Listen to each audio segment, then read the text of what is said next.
Ang book of Matthew. No? So, sa susunod po na Sunday, pupunta na tayo sa chapter 11 ng Matthew. So, ngayon po, sa Matthew chapter 10, 40 to 42, napakaliit po na mga talata ng ating pong pag-aaralan. Ang sabi po ng Bible, the one who receives you, receives me, and the one who receives me, receives him who sent me. The one who receives a prophet in the name of a prophet shall receive a prophet's reward. And the one who receives a righteous person in the name of a righteous person shall receive a righteous person's reward. And whoever gives one of these little ones just a cup of cold water to drink in the name of a disciple, truly I say to you, he shall by no means lose his reward. Pagpalain po ng Diyos ang kanyang pong salita. So ito pong talata na ito, kung papansinin po ninyo, ito po yung ending. Kumbaga po sa sermon, of course this is not the first sermon of the Lord Jesus Christ. Yung kanyang sermon ay yung sa Sermon on the Mount. Pero ito po ay nasa upper room po sila. And noong pong pinili niya yung kanyang mga disciples, trinain niya sila, tinuruan niya sila. And dito po sa unang part ng Matthew, makikita po natin na tinalakay niya yung tungkol sa discipleship, na kung ano yung naranasan niya bilang isang teacher, ay mararanasan din po ng kanyang mga disciples. And there are also warnings na binigay niya sa kanyang mga disciples. Maraming bad news dito po sa Matthew chapter 10.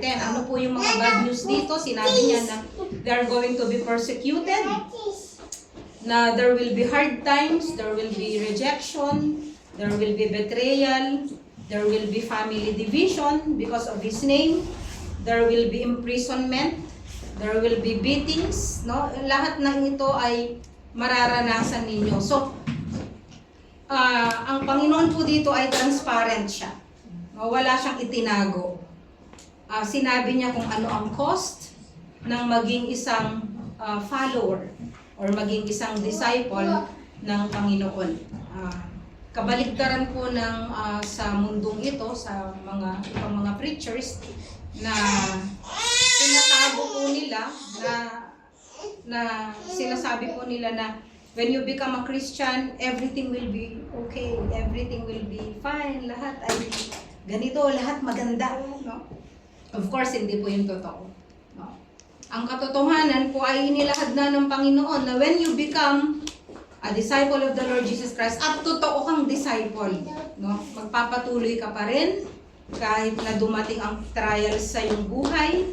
Ang totoo kasing disciple, ang isang totoong nanampalataya sa Panginoon, anuman ang mangyari sa kanyang paligid, hindi nakadepende doon yung pagsunod niya sa Panginoon. Nakadepende sa kung saan yung focus niya, yung kung sino yung author, yung pinagmulan.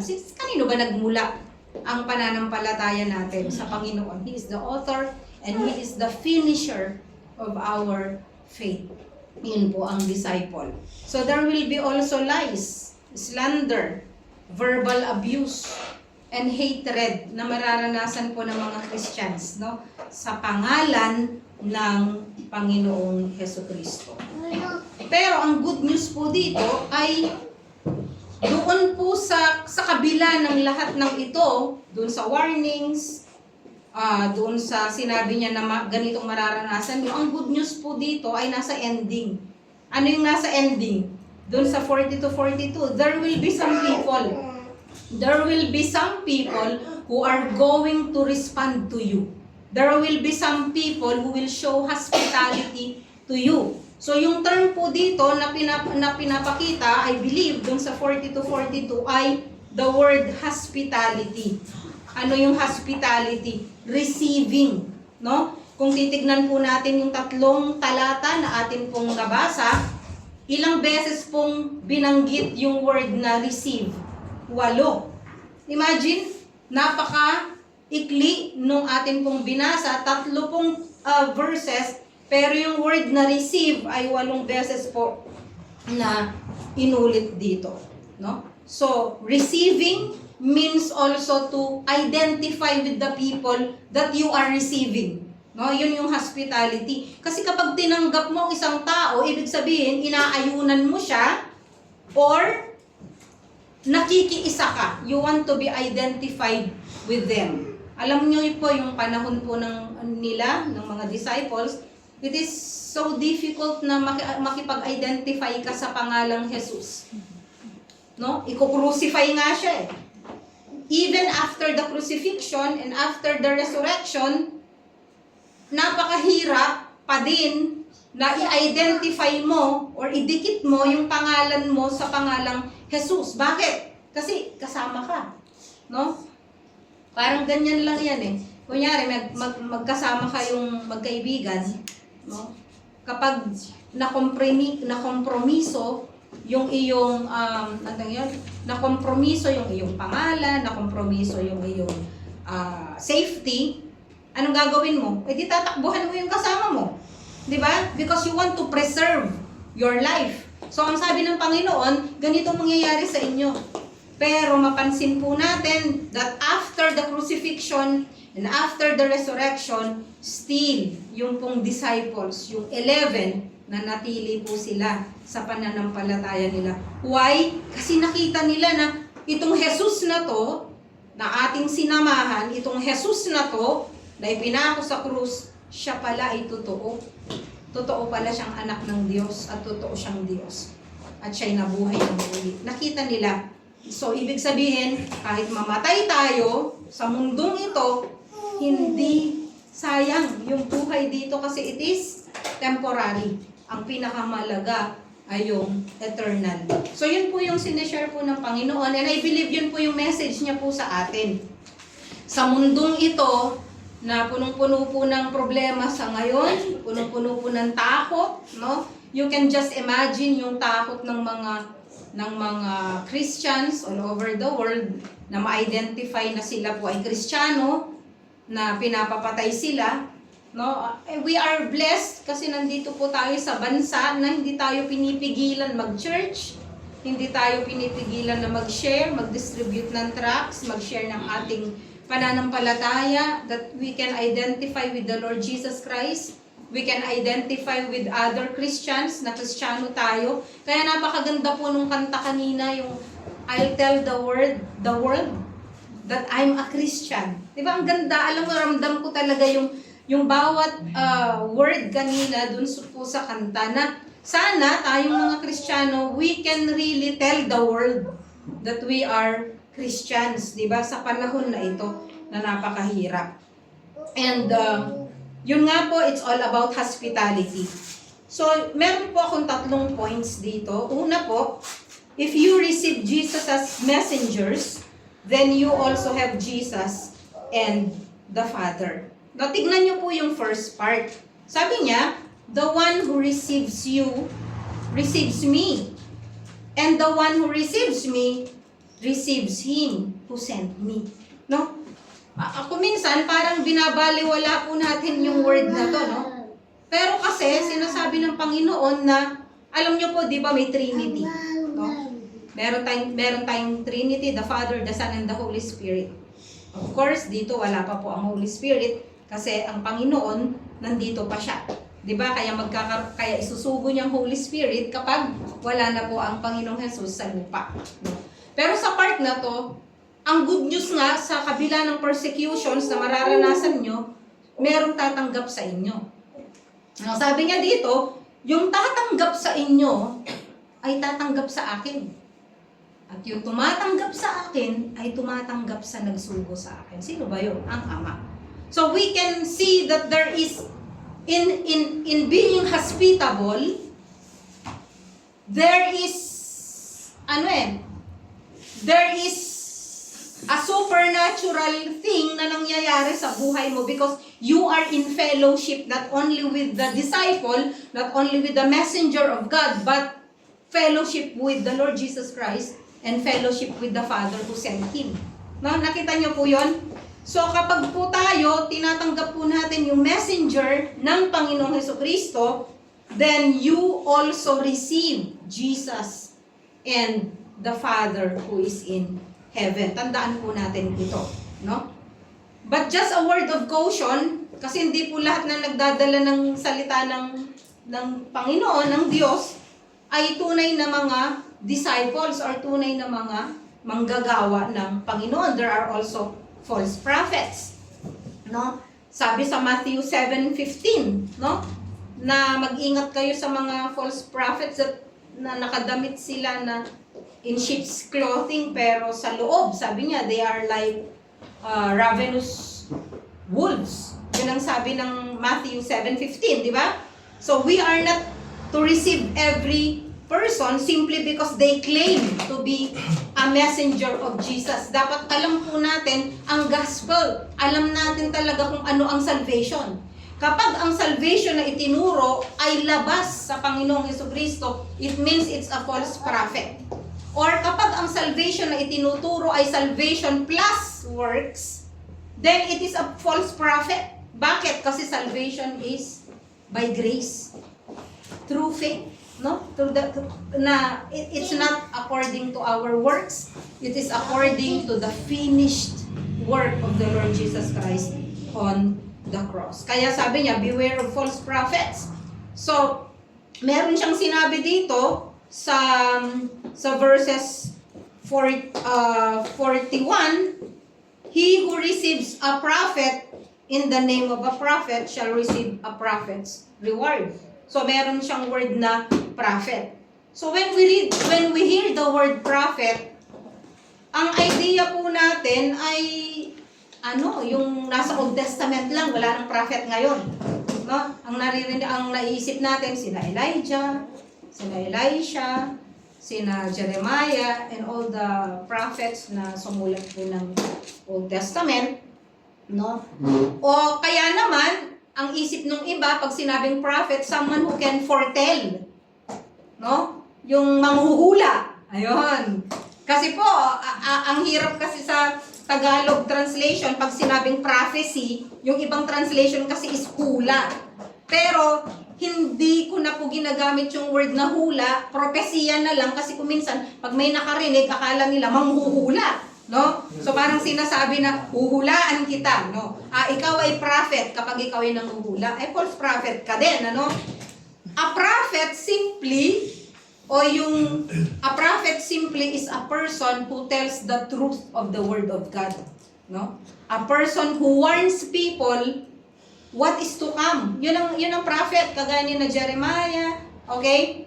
Sino po ang katumbas ng mga prophets ngayon, sa panahon ngayon? Preachers, pastors. They are prophets because they say the truth about the word of God. Unless false prophets sila, that they try to conceal kung ano ang talagang mangyayari. Kasi merong mga pastors that they try to conceal some things, no? Kasi ayaw nila na marinig nila yung mga bagay na yon. Or there are also preachers na ayaw nilang makasakit ng damdamin ng ibang tao na hindi nila gustong i-preach kung ano ang katotohanan o ano ang warning ng Diyos sa kung ano ang kasalanan na ginagawa ng mga tao. A prophet is not afraid or is not ashamed, no, of the word of God, no? Kaya ang sabi ng ng Bible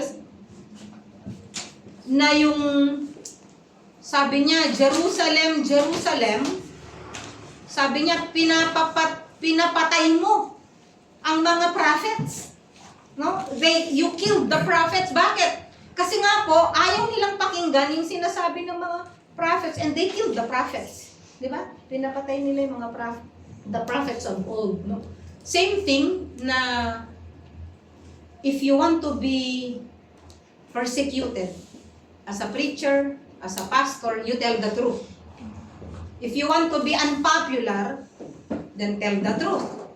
If you want to be popular, then wag mo na lang sabihin yung iba kasi masasaktan siya. No? Pero we are not here to be popular or to be liked. No? We are here to preach the word of God. It is up to you. No? Sabi nga, kung minsan, bato-bato sa langit, ang tamaan, di mabukulan, di ba? No? At magbago. Ganon, no? Kaya kung minsan, ang mga tao, nasasaktan sila, sometimes they say, ay, pinatamaan ako ni pastor. Ay, nagparinig na naman. Ay, namulpito. No. Kung ikaw yon, and then receive it from the Word of God. Be thankful kasi natamaan ka. Ibig sabihin, the Holy Spirit is speaking to you. Alam nyo ba yung mga tao na wala ang banal na spirito? It is just ordinary for them to do evil. Kasi hindi nangungusap eh. Hindi nakatira ang Holy Spirit. Pero kapag nangusap ang banal na spirito sa'yo, it means mahal ka ng Diyos. At nangungusap siya sa'yo. Maaaring nire-rebuke ka niya, no? Sa kanyang salita, no? Ibig sabihin, ikaw ay tunay na anak ng Diyos. Okay, so punta ulit tayo dun sa yung receiving, no? Sabi sa Matthew 10:40, the one who receives you receives me, and the one who receives me receives him who sent me. So may kabaligtaran din yung receive. Kapag ka tinanggap mo, you are identifying with that person, may kabaligtaran din yon. Makikita natin sa Luke chapter 10 verse 16. Ang sabi dito, the one who listens to you listens to me. Okay? Same thing with receiving. You listen. Diba? Pag nag-share ka ng Word of God, when that person listen to you, it means he is receiving what you are saying. Pero pag sinabi niya, ayoko makinig sa'yo. Okay? What do you call that? Rejection. Diba? Kaya ang sabi dito, and the one who rejects you, rejects me. But the one who rejects me, rejects the one who sent me. No? Kaya kung minsan, pag nag-share tayo, we are so afraid to be rejected. But remember, it is not you. Laging iniisip, it is not you they are rejecting.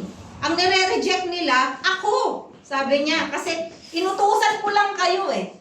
No, parang ano yan eh. Parang kapag sinabi ko na, pumunta ka nga dun kay dun sa kapitbahay, sabihin mo ako ay hihingi ng isang salop na bigas. Pag nireject ka, hindi naman yung inutusan mo ang nireject eh. Sinong nireject? Yung kung sino yung nagputos. Diba? That is, yan yung rejection na sinasabi niya. At kapag nireject mo ang Panginoong Hesukristo, ang nireject mo yung nagsugo sa Kanya, which is the Father. So when the Jews rejected Jesus in the gospel accounts, ang nireject nila yon ang Father who is in heaven. No? Hanggang sa book of Acts.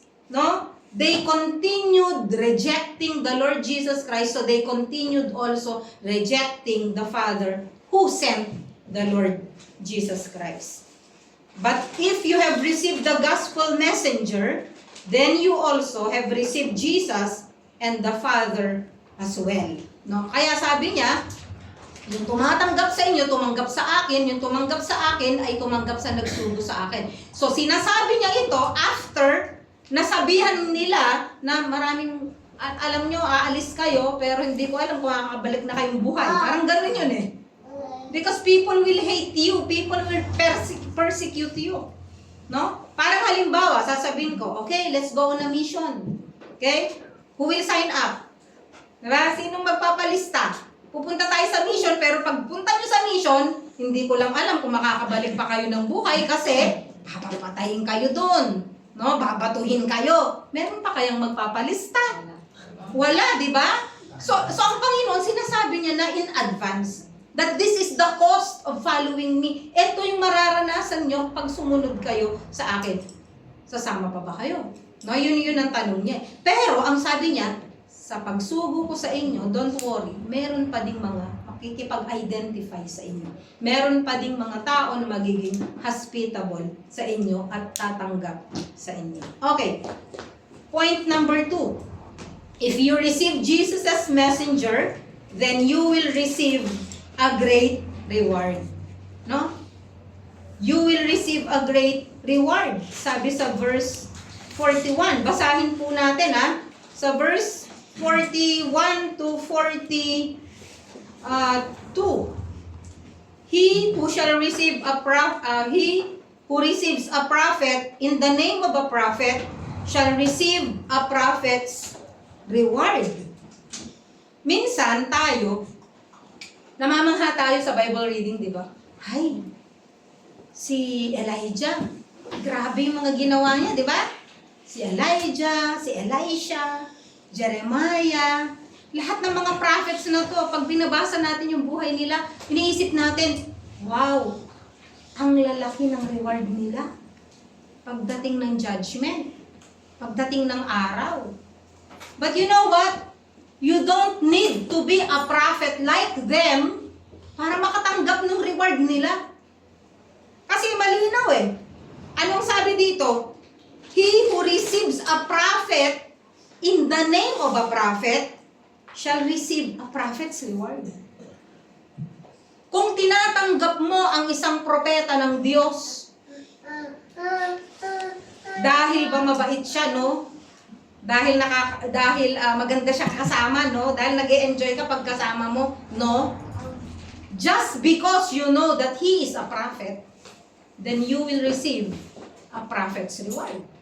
The same thing, the same reward that the prophets will receive. Imagine in the Old Testament, the same reward that the prophets receive, you are also going to receive. If you receive the prophet because you know that he is a prophet. Imagine mo yun? Malinaw po ba? Paulit-ulit kasi yun eh. Those who speak the truth. No? Yun yung prophet. Pangalawa, tignan po natin. Ang sabi niya, and he who receives a righteous man in the name of a righteous man shall receive a righteous man's reward. Sino pong righteous? When we receive a righteous person, sabi niya, we also receive a righteous person's reward. Even though we weren't the righteous person and therefore do not deserve the reward of a righteous person. Pero, meron bang righteous? Sino pong righteous? Sino pong righteous? Walang righteous, di ba? No one is righteous, no, not even one. Romans chapter 3, makikita natin yun. No one is righteous, no, not even one. Romans 3:10. Di ba? Kaya lang, ano pong nangyari? Jesus is the only righteous person, kasi nagkatawang tao siya, but he is righteous. He is the only righteous one. He died in our place. And because of that, we who received him became the righteousness of God through Christ Jesus. Tignan po natin, no? Sa 2 Corinthians chapter 5 verse 21, ang sabi niya, he, the Father, made him, Jesus Christ, who knew no sin. Kailanman hindi siya nagkasala, si Jesus Christ, to be sin in our behalf, so that we might become the righteousness of God in Him. Di ba? So we are righteous. Sino yung righteous? Tayo na tumanggap sa Panginoon, not because of our works, but because of the righteousness of the Lord Jesus Christ imputed to us. Okay, nakita niyo po yun? Walang righteous, totoo yun. But we are made righteous by the Lord, claiming His word sa 2 Corinthians 5:21. No? He who knew no sin, ibig sabihin, he who is righteous became sin for us. No? Para maging righteous po tayo. Therefore, sino yung righteous na tinutukoy po dito? Lahat po ng Kristiyano. No? So when you are also hospitable, when you receive also Christians, all Christians, kanina po yung prophet, messengers, pastors, preachers, missionaries. Yun prophet. Itong pangalawa, it refers to all na righteous. Okay? Those, righteous in the sense also that Jesus is seen in his life or in her life. Someone who is obedient to the word of God, that is a righteous person. Okay? So, sino man ang tumatanggap sa isang taong matuwid dahil alam mo na siya ay matuwid, tatanggap din ng reward ng matuwid na tao. Sino yon? The Lord Jesus Christ. Okay? So nakita po ninyo yon, yung sinasabi dito. Okay? So we are blessed by the Lord. We are blessed by God and the Father of our Lord Jesus Christ. He blessed us in Christ all of the spiritual blessings, no, that we can have. Walang Kristiyano na walang blessing. Okay? Lahat yan may blessing. Kahit nga pagsubok, blessing yan eh. Pag pinalo ka ng Panginoon, ibig sabihin, mahal ka niya. Okay? Ano po ang kaibahan ng non-Christian tsaka Christian? Ang non-Christian, punishment ang tinatanggap nila. They're punished. No? Kung ano yung ginawa nila. Pero ang Christians, they are disciplined. It is not punishment, it is discipline. Kaya kita dinidisiplina dahil sumusobra ka na. Ayokong lumampas ka to the point na mapapahamak ka. Okay? That is discipline. And we also discipline our children, di ba? No? Ay lalo na sa panahon na ito, sa panahon na ang mga bata ay masyadong self-entitled. No? Yung they feel that I deserve all this. No? Nung panahon namin, you work for it. You work for everything. 'Di ba? Yung mag-iipon ka para bibili, magtitipid ka kung gusto mong meron kang tsokolateng bilhin. No? Yung mga ganon. Pero sa panahon ngayon, ng mga bata, no? Parents, obey your children. Ganun ngayon eh, no? Baliktad na ko. Dapat ituwid natin ngayon yun. Children, obey your parents in the Lord. No? Bagamat ganito na ang panahon ngayon, yung bahay natin dapat maging kung ano pa din ang sinasabi ng salita ng Diyos. Ikaw ang may say dapat sa bahay mo, sa bahay niyo. Sa pamilya niyo, ikaw ang may say. Huwag mong sabihin na malaki ang sahod ng anak mo kaysa sa'yo. No? Ikaw pa din ang head of the family. Tandaan niyo yun. O, tumatawa kayo. Ang hirap daw. No? Hindi, pero yan yung biblical, yan yung sinasabi ng Bible. Siya pa din ang magulang. Alam mo, kinilabutan ako dun sa nakita ko sa Facebook eh. Yung, saan ba yun? Nakikibasa. Eh, meron doon, di ko alam kung artista or what, sa Big Brother yata o ano yun. Minumura ang sarili niyang magulang dahil dun sa tulong na, sabi niya, ungrateful parents. Wow! Ungrateful daw yung parents niya. Wala daw utang na loob yung magulang niya. Kasi tinutulungan niya, hindi daw sila marunong mag-appreciate. Nakikita niyo po kung paano ang panahon ngayon? Okay? Kaya sinasabi po ng Bible na in the last days, magiging suwail ang mga anak sa mga magulang. Manlalamig ang pag-ibig ng marami. Kahit Kristiyano, manlalamig. Tignan niyo upuan, no? Malamig talaga. Talagang malamig, walang nakaupo. Manlalamig. Nakasulat yun, manlalamig. Huwag na kayo magtaka. Pero let's pray na isa kayo sa hindi manlalamig. No? Hanggang sa pagdating ng Panginoon. Okay. Tignan po natin yung pangatlo. Hindi lang po yung prophet, hindi lang po yung righteous person. Ano pong sabi dito? Look at verse 42. And whoever in the name of a disciple gives to one of these little ones even a cup of cold water to drink, truly I say to you, he shall not lose his reward. Little ones. Pag sinabing little ones, yung bang mga bata? Yung nakalagay sa bulletin, bata, no? Sino ba tinutukoy na little ones dito? No? Sa ibang translation, tignan nyo din.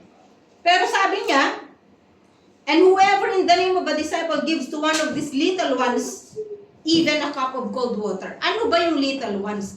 Little ones are the least. The least. Yung sa tingin mo ay pinakamababa sa kaharian ng Diyos, or yung sa tingin mo ay yung the least significant person sa congregation o sa mga mananampalataya based on kung paano mo siya tinitignan. kung sa socio-economic status, sa pinag-aralan, sa itsura, sa pamumuhay, bahala ka. Pero sabi niya, to the least, no? To these little ones. Anong sabi niya? Hindi mawawala ang iyong reward. Okay?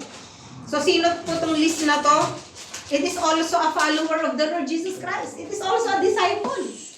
So, isa rin po itong mananampalataya.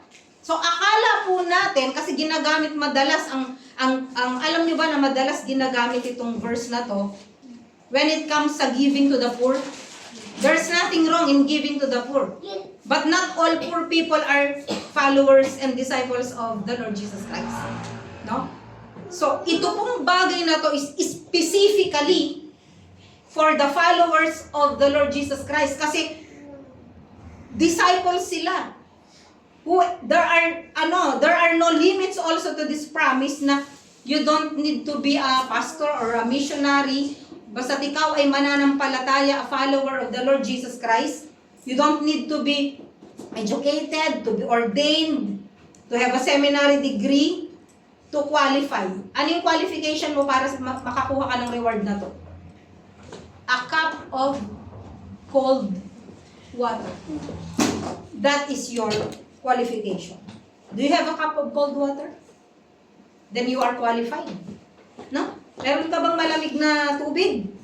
Minsan kahit hindi na malamig yung tubig, basta tubig. No? Pero ang sabi niya rito, malamig na tubig. No? Then you are qualified. No? A cup of cold water is, anong symbol nun?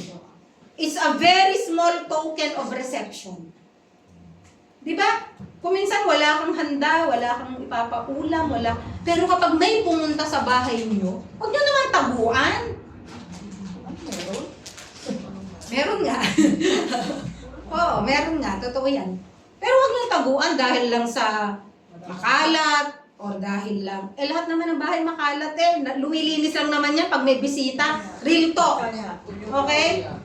Pag may pumunta sa bahay ninyo dahil makalat or wala kang merienda na naka-stock. But you have a cold water, right? Meron kang cold water. It is a very small token of reception. It is far from being expensive to most people, but it is a measure of caring for the disciple. Diba? It is a measure. Kung sa palagay mo, yun yung makakaya mo. Kung sa palagay mo yun yung best na pwede mong i-offer sa disciple, sa manggagawa ng Diyos, or sa kapwa mo mananampalataya, then, ito po ay may pagpapala galing po sa Diyos. Okay?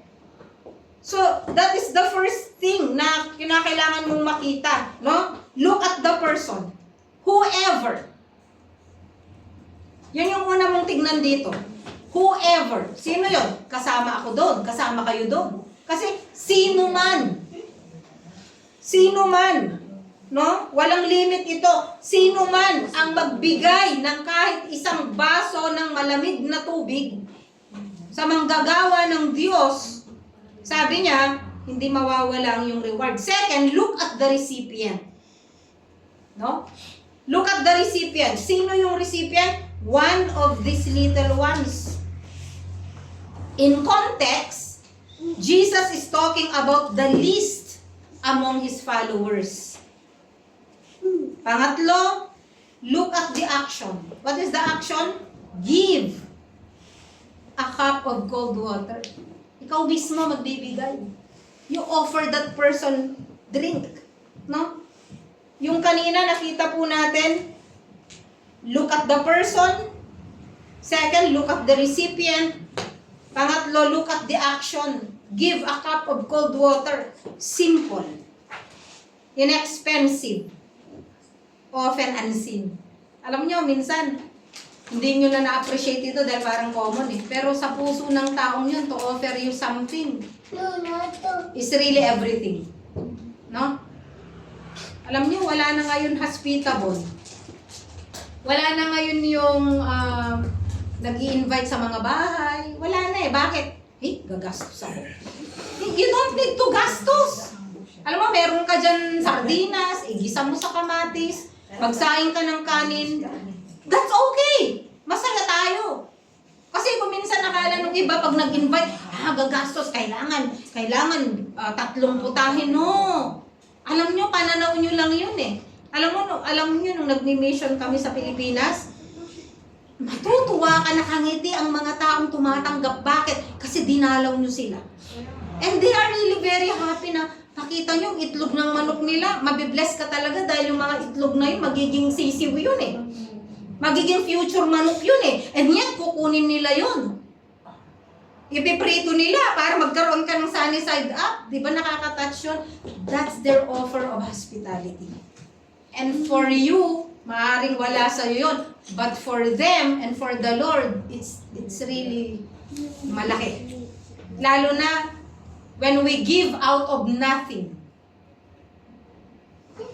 Alam nyo mga kapatid, yung pagbibigay, hindi naman yung palakihan eh. Kung ano yung matitira sa'yo.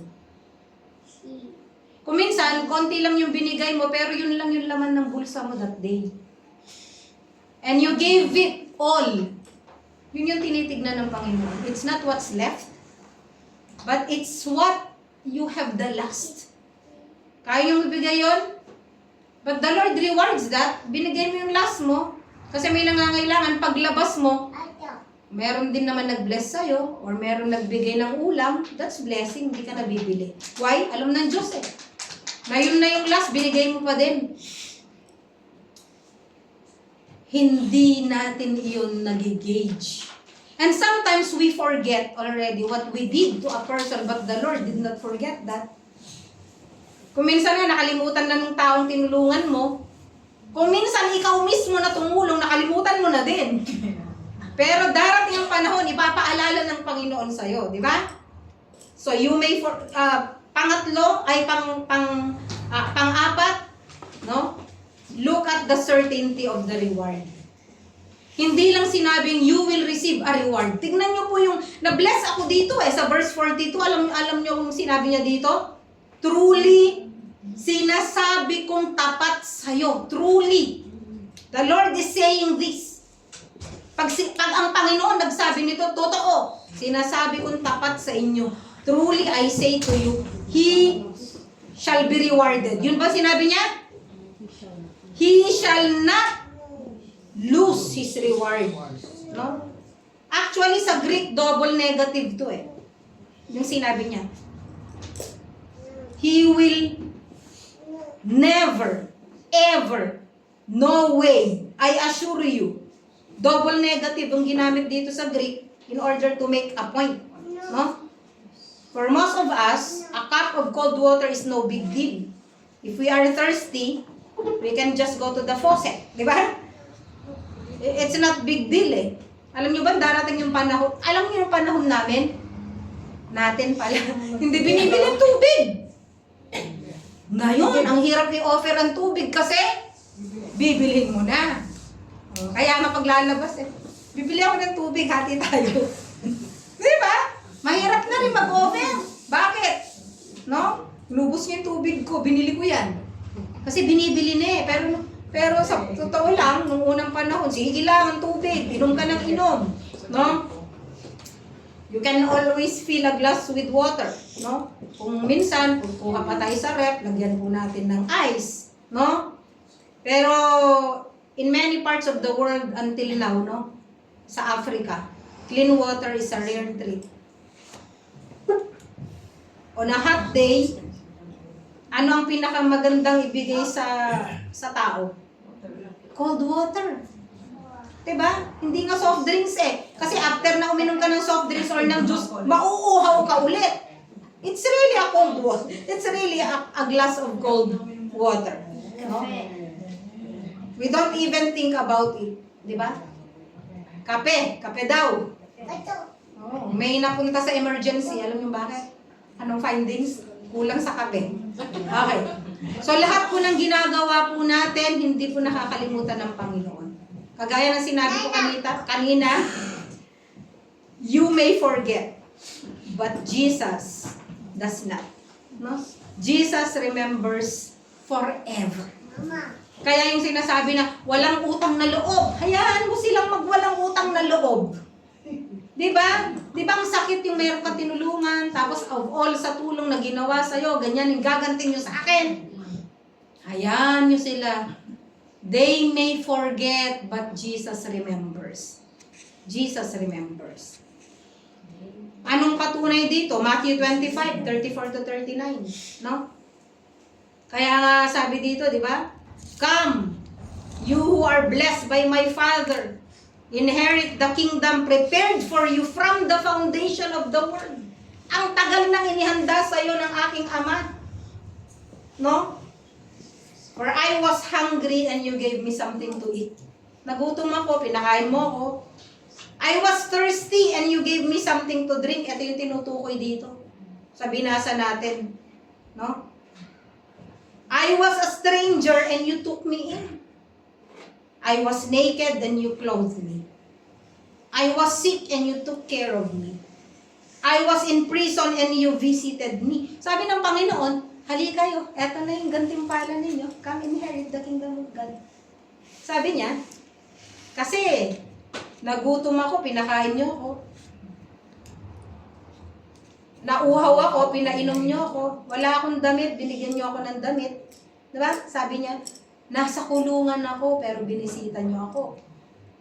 And then, sabi sa verse 37, then the righteous, again, ginagamit ito out of context. Akala kahit na sino lang.